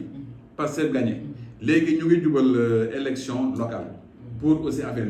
naa xar sama tànk tubéy pour que la majeure partie des mairies soit remportée par les candidats de Pastef. wàllu candidature à la mairie man maa ngi dëkk ci commune Saly. waa candidature à la mairie loolu moom buñ ci àggee daañu ci àgg. mais léegi am nañu bëri ñoo xam ne moom donc damay coytu peut-être candidat la wala ki man xëccoo ma dara. man moom taalibe la fuñ ma kilifa yi teg ma aussi liggéey leen ba aussi quand même ñu xam ne donc si. d'accord léegi dañuy ñëw ci question bi nii mooy ni que nan nga gisee tamit perspective politique bu Mbour. parce que Mbour gis nañ ay des fois dañuy gis ay divergences yu am entre les leaders et tout noo gisee perspective. loolu tamit aussi kontaan naa trop ci sa question bi parce que seetlu bu am solo nga def gis nga waxtaan ko sànq te aussi loolu noonu je m'appelle très bien fii nii mais suñu siège benn réunion donc aussi waxoon naa ko fa ma ne leen ñun ñi leader responsable dans le Pastef du département de Mbour dañu war a bàyyi yenn yi parce que maintenant désormais élection bu nekk ñëpp dañuy scruter ba xam résultat élection yi ci département de Mbour muy département président de la République est-ce que yokku na wala wayeeku na parce que si jamais nekk nañu ci ay xëccoo xiroo béewu si affaire wàññeeku on n'a pas joué notre rôle Et aussi on a été nommé pour qu'on puisse entretenir la base. Alors léegi seetlu bi mooy département de Mbour am na 16 communes. Donc il y a la coordination départementale dirigée par le docteur Diaité, mais aussi dans chaque commune il y a le coordonnateur de la section communale. Mais seetlu bi mooy dans plusieurs communes dafa commencé dégager wu ay tendance te aussi commencé wu léegi sax yàgg na am na yeneen communes yoo xam ne moom division bi commencé na yàgg. Mais léegi man je me disais que les responsables départementaux du bureau ñoo waroon jël seen courage à deux mains dem régler loolu balaa division bi gën a profond te loolu noonu j'avais interpellé directement benn bés docteur Diaité. ma ne ko nag il faut pas laisser pourrir la situation parce que bu continuer nii dina àgg fenn foo xam ne moom on ne peut pas régler ça. Même personnellement jot naa ko ci interpellé ci quand on avait des problèmes à la section communale de Saly ak feneen ak feneen ak feneen te élection yi dafa nekk élection locale élection de base population yi à la base ñooy voté ci ku ñu gis koo xam ne moom buñ ko tegee fii moo leen gën a jege. Donc ce n'est plus élection nationale où Sonko va venir montrer sa personnalité. Non là c'est au niveau local. Loolu moo tax gis nga les dissensions là nañ ko bàyyi. Donc xëccoo positionnement yi commence na tar trop. am na nit yoo xam ne moom ñooy commencé déclarer je connais ay yeneen communes yoo xam ne moom ba instant yi nii il y a déjà 5 candidats déclarés. fii 6 fii 3 te aussi ku nekk fëgg sa dënn maanaam loolu noonu lu muy indi mooy gis nga bu ñu demee ba aussi déposer les candidats à la candidature du ñu am consensus te aussi bu ñu amul consensus dañuy buub lépp yóbbu ci kaw te loolu noonu nekkul li gënoon mooy ñu toog xamante nañu bàyyi kii jiitu ko xam ne moom moo ëpp chance mu indi ñu ndam li parce que yeneen division yeneen xëccoo yi day tax ba aussi opposition bi buruxlu ñëw gagné parce que dañuy compter su fekkee ne Pastef dafa dem ci ay liste donc yu bëri électorat bi mooy éparpillé wu keneen ki ñëw gagné donc mais kon la ñëw toog te aussi loolu noonu dal na waa APR fii nii ci commune de Mbour bii waa APR avant Cheikh Issa Fallou Sylla donc aussi def naa leen ko plusieurs fois ngir lan ay xëccoo il faut ñu éviter loolu gis nga politique boo fa nekkee da ngay def analyse politique da ngay jàngat pour que yeneen erreurs yi daloon ñeneen ñi ba ñu dal parce que nag am le pouvoir exécutif à travers le président am le pouvoir législatif à travers la majorité écrasante à l'Assemblée mais am aussi le pouvoir décentralisé à travers les mairies tamit aussi loolu mooy gën permettre Pastef gën a ŋànk le pouvoir parce que bu ñu perdre ci yeneen collectivité territoriales yi tamit aussi donc aussi day permettre opposition bi tamit aussi sampu te aussi loolu noonu arrangé wu. D'accord. Voilà. léegi ci noonu noo gisee le 8 incha allah. cey le 8 ku seetle ki moo woote. lii nii ku seetle ki moo woote. donc dafa nekk benn mobilisation exceptionnelle bi waaye gara def Sonko joxe na léppam ñun ñoo ko amel te aussi li ñu ko mën a fay mooy lan le 8 bi mobilisation exceptionnelle te foofu noonu Mbour ne doit pas être en reste. D'accord. di dëkk Diomaye Faye président de la République te aussi Mbour le Pastef a toujours élevé le département de Mbour. Lu tax imaginez lu toll ni meeting de clôture ci élection présidentielle dans tout le Sénégal. Élection présidentielle meeting de clôture gars yi defee ko fii Mbour. ci dañ fàttali ko. donc foofu sax la xamanteel ak Cissé nii. jour ba la xamanteel ak Cissé bi ñu xëyee le matin demoon pour aussi installation yi balaa kii bi donc foofu nag la tase ak Cissé di militant bu engagé bi ma ko xamee ci engagement boobu on a fait la connaissance le même jour, on a gardé les contacts, on a toujours été donc en contact. Engagement boobu bi ma ko xamee depuis le premier jour ba tey jii te pourtant yàlla xam naa ne amul benn nomination foofu nag lay wooyee gars yi lu caagee ne amoo nomination loolu moo tax da ngay wàññi sa non engagement bi ma ko xamee le premier jour là ba aussi tey jii même engagement la am ci biir parti Pastef loolu mooy militant convaincre mais am na fi ay nit yoo xam ne moom dañoo toog kenn déggatul parce que lan amuñu nomination luy loolu am na gëm-gëm. ñu soo xoolee sax nomination nga duggoon si parti bi kon. oui donc là quand même si ça cause problème te aussi bu ñu def attention loolu nag moo war a bon moo nar a sànq parti bi ci élection yi nii di ñëw parce que ku ci nekk da ngay fëgg sa dënn may candidat mais benn fauteuil comment est-ce que mën na jël fukki candidat kenn rek mooy dem ok donc il faut quand même si ñu bàyyi loolu waaye gëm yàlla. léegi dañuy dem ci motivation tuuti parce que gis nañ sa parcours c'est exceptionnel macha allah mais tamit nan nga mën a ban motivation nga ñu mën a apporter en tant que ñun ñi jeune nekk ci yoonu tekki yan motivation te en entrepreneuriat ak leadership yan motivation nga ñu mën a. gëm-gëm. conseil. gëm leen seen bopp. gëm leen seen bopp te aussi jàpp ne mais jàpp teewoo bàyyi. d'accord ji nga dëkk bi day dem te aussi ñëpp a ji ci seen bopp day yàgg peut-être mais je vous garantis le pays là va se développer te aussi ñëpp ay tekki. Inch'Allah. bu leen bàyyi. en plus il faut ngeen développer seen leadership. d'accord il faut tamit aussi ngeen dem ci ay formation qualifiante.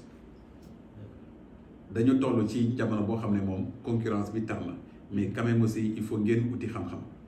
les formations pour renforcer les compétences xool adduna bi actuellement nu muy doxee adduna bi actuellement fu muy orienté ngeen orienté j'ai bien aimé votre émission là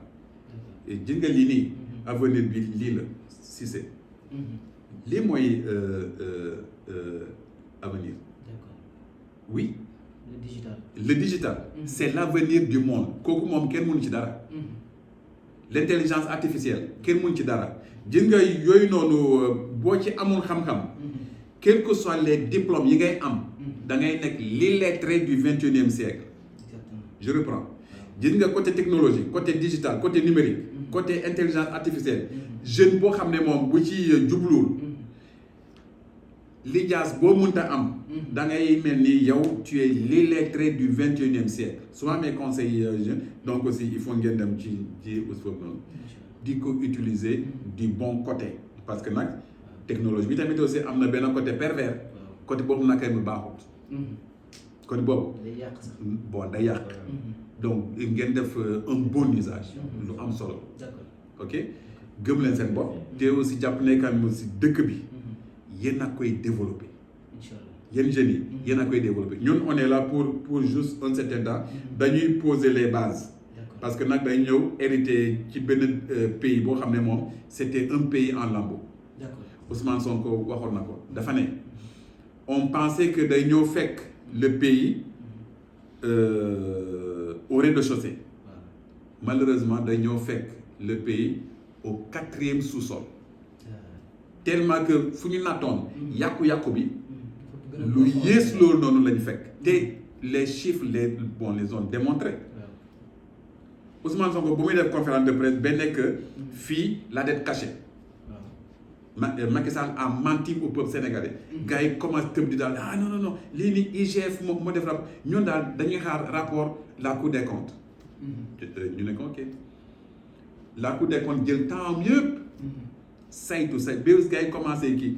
la Cour des comptes jël temps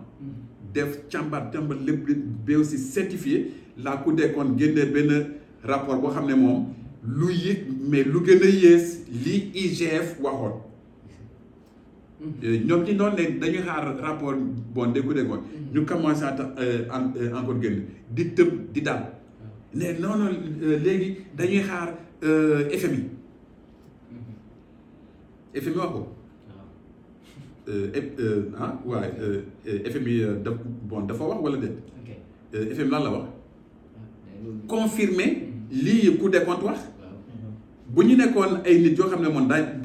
dañoo gore dañoo tëj seen gémmiñ ils doivent raser les murs comme l'a dit Sonko ñoom dañoo war a dem toog xaar seen bés parce que ñoom ñëpp je vous garantis ils vont payer parce que quand même aussi c'est un crime économique qu'ils ont fait. Macky Sall ne perd rien pour aussi attendre dañoo war a xaar bés mu ngi ci aussi bés yi parce que yeneen moom nga jël ko teg ko ci askanu Sénégal te Macky Sall moom Sénégal jox na ko lépp Sénégal jox na ko lépp Macky Sall jàngee na école publique ba même aussi IST bale ci aussi université fu mu génnee école publique la en tant que ingénieur dafa génn foofu gars yi nommé ko DG Petrosen déglu ma de dafa pare gars yi nommé ko DG Petrosen il est pris en charge par l'État du Sénégal comme par hasard actuellement j'occupe le bureau de Macky Sall donc ne ma naka parce que effectivement suñu ñaar sociétés yi Petrosen ak Serec donc nee naa la LNBTP temps boobu mu ngi tuddoon Serec ñoo jàkkaarloo nii ci aan mais léegi Petrosen ñoom dañu tabax seen siège bu bees donc dañu toxu côté VDN donc léegi seen anciens locaux yi ñun boobu nag la ñu loué def fa suñu côté administratif suñu bureau yi foofu la nekk donc man là aussi je suis là gars yi ne ma mais yow est-ce que xam nga ne sa bureau bii nii fii la Macky Sall amee woon bureau donc moom il est sorti il a été DG jógee fa nekk ministre industrie jógee fa nekk ministre de l'intérieur jógee fa nekk premier ministre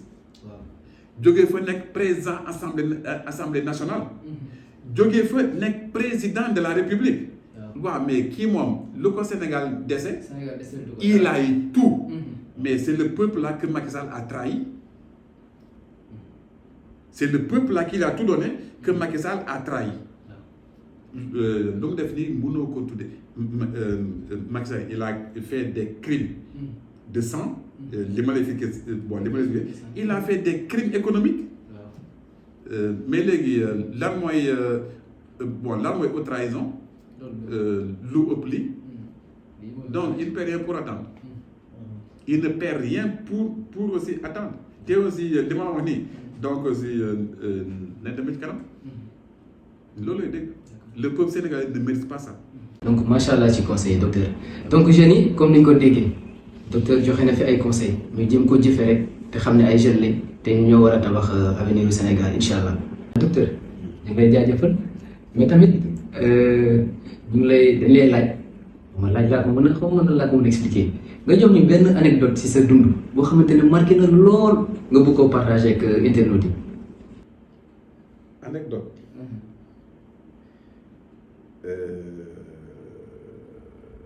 Montero est-ce que xam nga ne xawoon naa bàyyi école. ah bon. xawoon naa bàyyi école ngir ñàkk njaati tuteur. d'accord. foofu noonu benn séeréer moo ma sauvé ci côté Kal diggante Joola ak séeréer.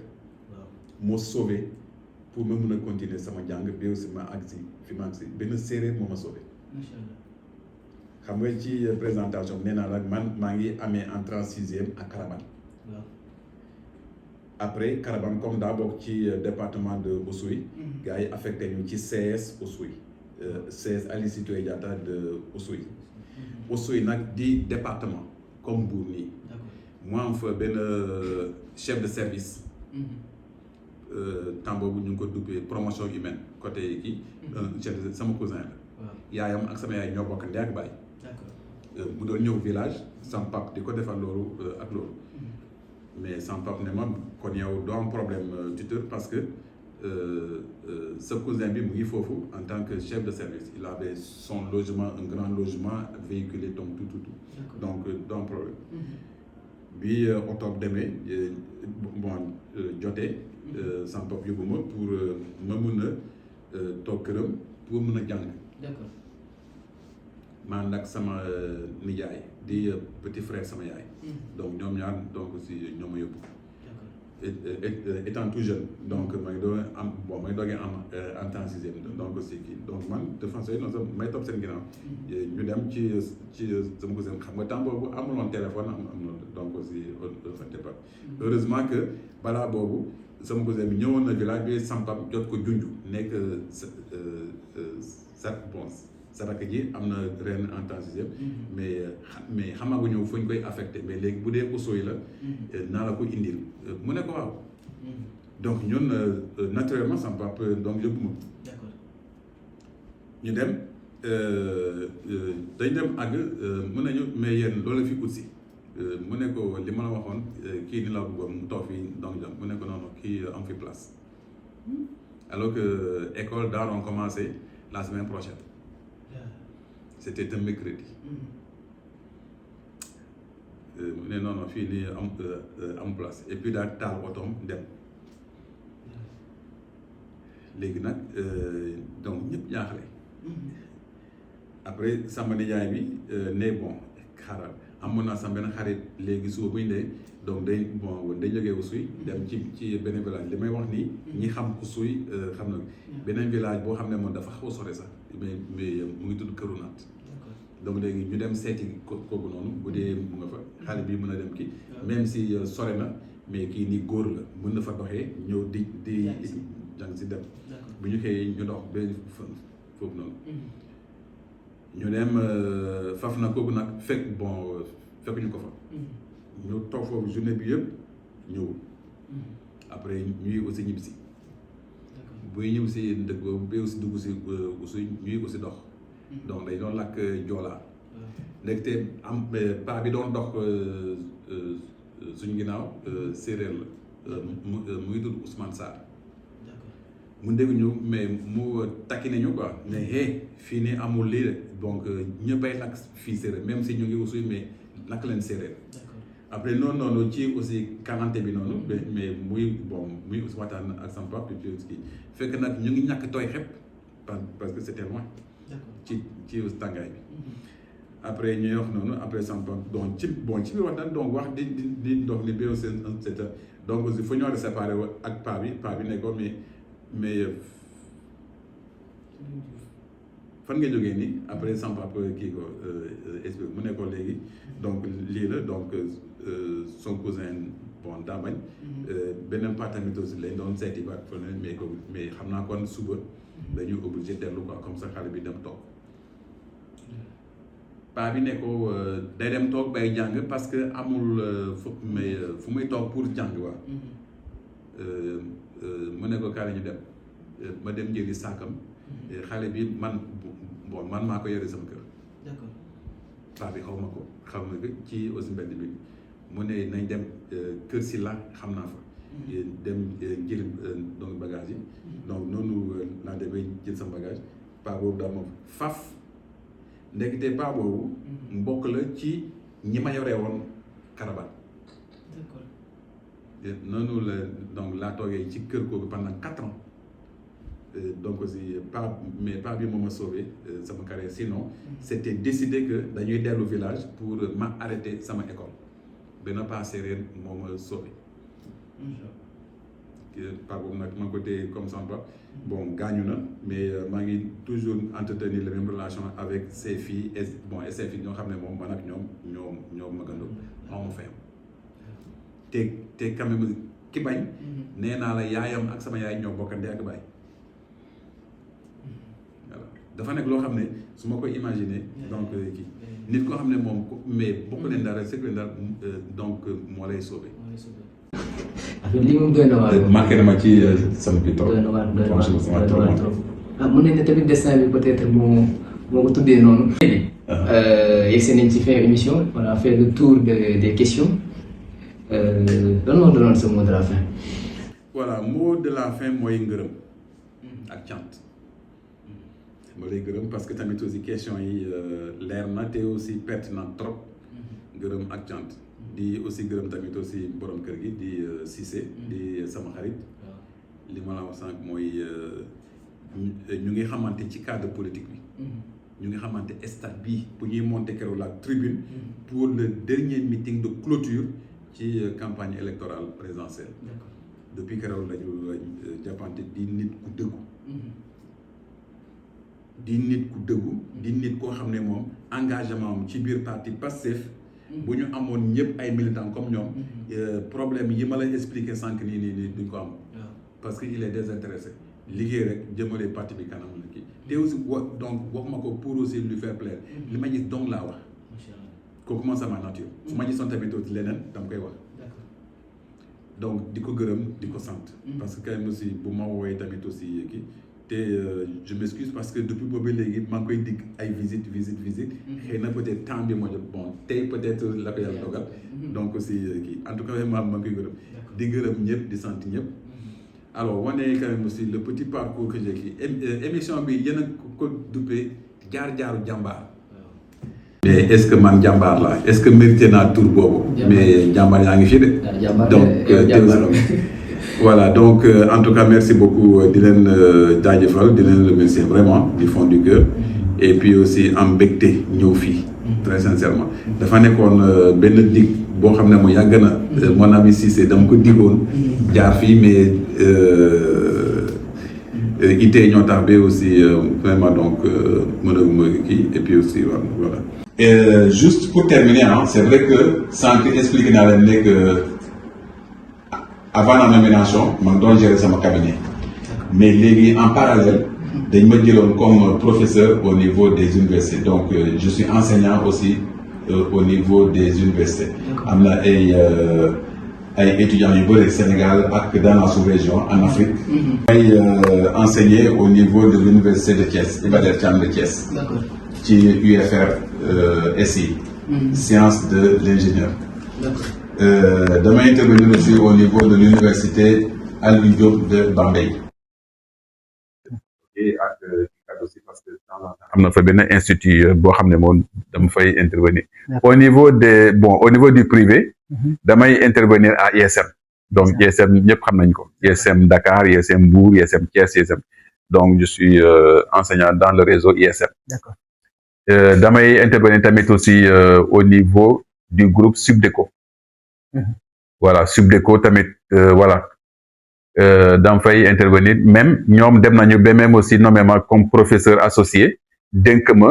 la responsabilité de la filière QHSE. donc un programme lañ ma dénk foofu noonu donc maa fay responsable de la filière QHSE. qualité hygiène santé sécurité ak environnement. donc aussi donc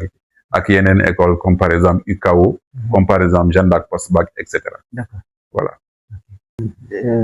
docteur. ñu ngi lay jaajëfal ci teewaay bi. merci beaucoup. di la remercier bu baax a baax. merci beaucoup parce que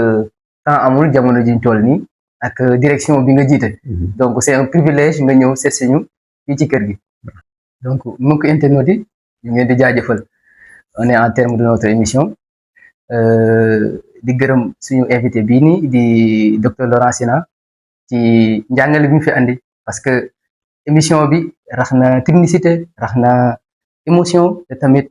c'est génial daal en tout cas donc nag ñu leen di remercier bu baax ci teewaay ñu leen di ñaaxaat ngeen di liker di abonner te di partager. nit ki ku bari fit la ku bari jom la yite gàngoor ga garmi la góor la nit ki ku jaara jiin la ku jaara roy la ene nga doo daw ene njaay jambar warrior jambar warrior jambar warrior jambar jambar jambar